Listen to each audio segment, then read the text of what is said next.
नमस्कार भाइयों। कल एक भाई का कॉल आया था। एक भाई कॉल किए थे और हमसे कह रहे थे कि भैया जी गलत क्रिया करके हमारा गुप्तांग कमज़ोर हो गया है, गुप्तांग में छोटापन आ गया है, ढीलापन आ गया है, टेढ़ापन आ गया है, आदि आदि समस्याएं बता रहे थे और पाचन तंत्र भी कमज़ोर हो गया है। तो इसको कैसे ठीक करें हमसे पूछ रहे थे। तो हमने कहा कि आप मेरा वीडियो देखते हैं? उन्होंने कहा कि हाँ तो वीडियो देखते हैं। तो मैंने पूछा कितने दिन से? तो उन्होंने कहा कि 2-2.5 महीने से देख रहे हैं।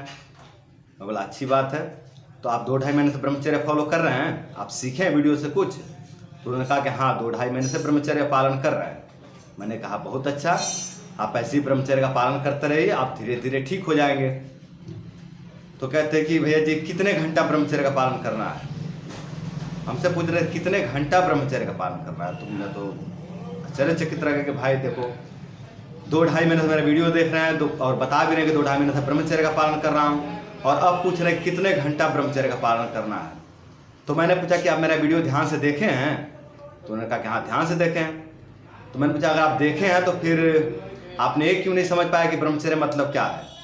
तो उन्होंने कहा, तो हंसने लगा, बोलते हैं कि भैया जी बता दीजिए आपकी ब्रह्मचर्य का मतलब क्या है। मैंने कहा हद होती है भाई, आप 2-2.5 महीने से ब्रह्मचर्य का पालन कर रहे हैं और आपको यही पता नहीं कि ब्रह्मचर्य क्या होता है। तो मैंने उनको बताया ब्रह्मचर्य के बारे में कि ब्रह्मचर्य क्या है, उसको कैसे करना होता है, मैंने समझाया उनको।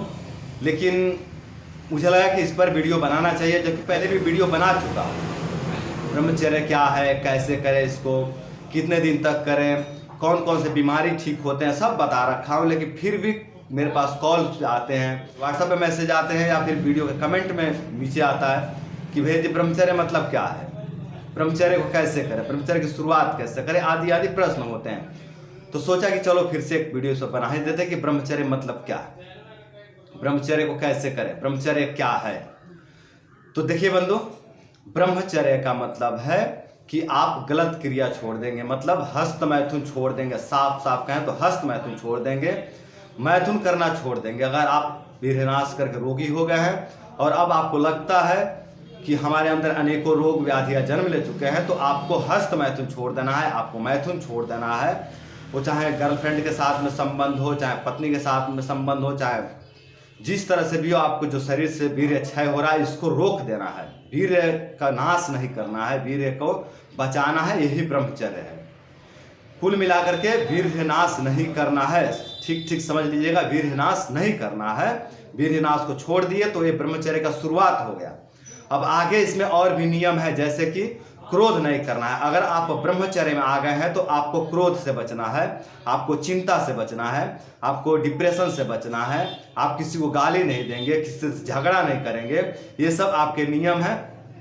बहुत ज़्यादा हैवी खाना नहीं खाएंगे, बहुत ज़्यादा उपवास भी नहीं करेंगे, ठीक है, क्योंकि आप कमजोरी दूर करने के लिए, आप बीमारियों को दूर करने के लिए ब्रह्मचर्य कर रहे हैं। आप हिमालय पे जाने के लिए ब्रह्मचर्य नहीं कर रहे हैं, तो आप उपवास शुरू कर दें। बहुत से भाई हैं जो शरीर दुर्बल पड़ा हुआ है लेकिन ब्रह्मचर्य शुरू करते हैं, और किसी संत से, किसी महापुरुष से सुन लेते हैं कि ब्रह्मचारी को उपवास जरूर करना चाहिए, अवश्य करना चाहिए, तो वो लोग उपवास भी शुरू कर देते हैं। शरीर में जान नहीं है, कमजोरी है, फिर भी ब्रह्मचर्य के साथ साथ में उपवास शुरू कर देते हैं। लेकिन ऐसा नहीं करना है, आपको उपवास नहीं करना है। आप तो रोग दूर करने के लिए कर रहे हो, आप तो कमजोरी दूर करने के लिए कर रहे हो ब्रह्मचर्य। तो आपको संतुलन में खाना खाना है, बहुत ज़्यादा भी नहीं खाना है, बहुत ज़्यादा उपवास भी नहीं कर रहे हैं। आपकी बॉडी को जो चाहिए उस तरह का भोजन देंगे। अगर बॉडी में बहुत ज़्यादा ड्राइनेस हो गया है तो थोड़ा तेल घी खाएंगे। अगर बहुत बॉडी में बहुत ज़्यादा स्निग्धता है, जैसे पित्त दोष या कफ दोष विकृत हुआ है, तो वहाँ पे आप तेल की थोड़ा कम मात्रा में लेंगे, पर लेंगे जरूर, संतुलन में लेंगे।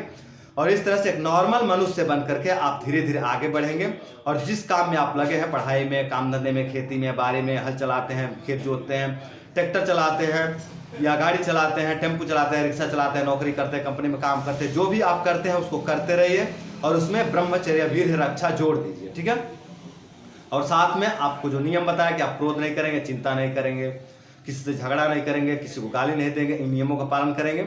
और किसी भी स्त्री को कामुक दृष्टि से नहीं देखेंगे, किसी भी स्त्री से कामुक होकर के बात नहीं करेंगे, किसी भी स्त्री के बारे में कुछ ऐसा सोचेंगे नहीं, सेक्स संबंधी बातें, कामुक होकर के किसी स्त्री के बारे में कुछ नहीं सोचेंगे, आदि जो 8 प्रकार के मैथुन बताए गए हैं उससे परहेज करेंगे। कुल मिलाकर के आपको स्त्री के संबंध में कुछ ऐसा चिंतन मंथन नहीं करना है जिससे कि आपके अंदर काम जागृत हो, ठीक है। और जो आपको खान पान बताया हूँ कि सब मात्रा में आप खाते हुए, सब मात्रा में तेल मसाला मिर्च मसाला आदि खाते हुए, जो अपने बॉडी अगर मान लीजिए पित्त दोष आपके अंदर बढ़ा हुआ तो आप मिर्च मसाला से परहेज कर लीजिए। अब देखिए, मैं तो वात पित्त कफ के आधार पर चिकित्सा करता हूँ, तो मैं एक बात सबके ऊपर नहीं थोपूंगा कि आप तेल मसाला छोड़ दें। मैं ये नहीं कहूँगा कि आप बिल्कुल उपवास करना शुरू कर दें, मैं ये नहीं कहूँगा कि आप बिल्कुल उबला उबला खाएं। मैं तो दोषा अनुसार चिकित्सा करता हूँ, और मैं ऐसा मतलब वात पित्त कफ के आधार पर बात करता हूँ कि कोई वात वाला हो तो अपने हिसाब से अपना दिनचर्या बनाए, कोई पित्त वाला है तो वो अपने हिसाब से अपनी दिनचर्या अलग बनाए, और कोई कफ वाला तो अपने हिसाब से अपनी दिनचर्या अलग बनाए। तो मैं उस हिसाब से बात करता हूँ। आपको समझ में आता होगा, और ना आता हो तो आप कमेंट करके पूछ भी लिया करें, आप अपना कन्फ्यूजन दूर कर लिया करें, और मैं पूरा सहयोग करूँगा आपको इसमें। तो बंधु, ब्रह्मचर्य क्या मैंने आप यहाँ पे क्लियर कर दिया, और कैसे करना है ये भी मैंने आपको बता दिया।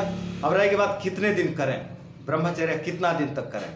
तो देखिए मित्र, ब्रह्मचर्य आप तब तक करें जब तक आपके अंदर के रोग दोष खत्म नहीं हो जाते हैं, और ये खत्म हो जाते हैं 8 महीना 1 साल या 1.5 साल तक ब्रह्मचर्य करने पे सभी रोग दोष ठीक हो जाते हैं। लेकिन आपको हठ पूर्वक करना पड़ेगा। अब कुछ लोग होता ही है कि 2 महीना करते हैं, फिर 10 दिन 15 दिन वीर्यनाश करते हैं, फिर थोड़ा मन में थोड़ा वीकनेस आता है, शरीर में थोड़ा वीकनेस आता है, मन थोड़ा जवाब देता है कि अब नहीं, आपको ब्रह्मचर्य करना ही पड़ेगा। फिर से ब्रह्मचर्य में लग जाते हैं, फिर से थोड़े दिन ब्रह्मचर्य करते हैं, फिर से तंग आकर के ब्रह्मचर्य से हार मान करके फिर से वीर्यनाश में डूब जाते हैं, फिर जब वीकनेस लगता है फिर से ब्रह्मचर्य में आ जाते हैं। तो इस तरह से करते हैं, और ये इनका साल 1.5 साल 2 साल 3 साल से चलते आ रहा है, तो उनको रिजल्ट उतना अच्छा नहीं मिलता है। पर आप लगातार थोड़ा कष्ट सह करके, थोड़ा तकलीफ उठा करके, फ्लैट लाइन वगैरह जो भी आते हैं उसको सहन करते हुए लगातार 1 साल 1.5 साल तक चलिए, तो आपका रोग दोष देखेंगे खत्म हो गया सब धीरे धीरे। ठीक है, तो इस तरह से आप ब्रह्मचर्य का पालन करें बंधु। ब्रह्मचर्य एक अद्भुत औषधि है, एक जबरदस्त औषधि है। हस्त मैथुन के कारण, वीर्यनाश के कारण, गलत क्रिया के कारण आपके शरीर में जो भी कमजोरी आया है उसको दूर करने का एकमात्र उपाय है ब्रह्मचर्य। आप अगर दवाइयों में समाधान खोजेंगे बंधु, तो दवाइयों में कोई विशेष समाधान इसका नहीं। यहाँ थोड़ा बहुत आपको आराम मिल सकता है, थोड़ा बहुत आराम मिल जाएगा दवाइयों से, लेकिन पूर्ण इलाज आपको नहीं मिलेगा, पूर्ण समाधान नहीं मिलेगा। तो बंधु, आप ब्रह्मचर्य का पालन करके आप अपने रोग दोष बीमारियों को ठीक करें। तो आज के लिए इतना ही। नमस्कार।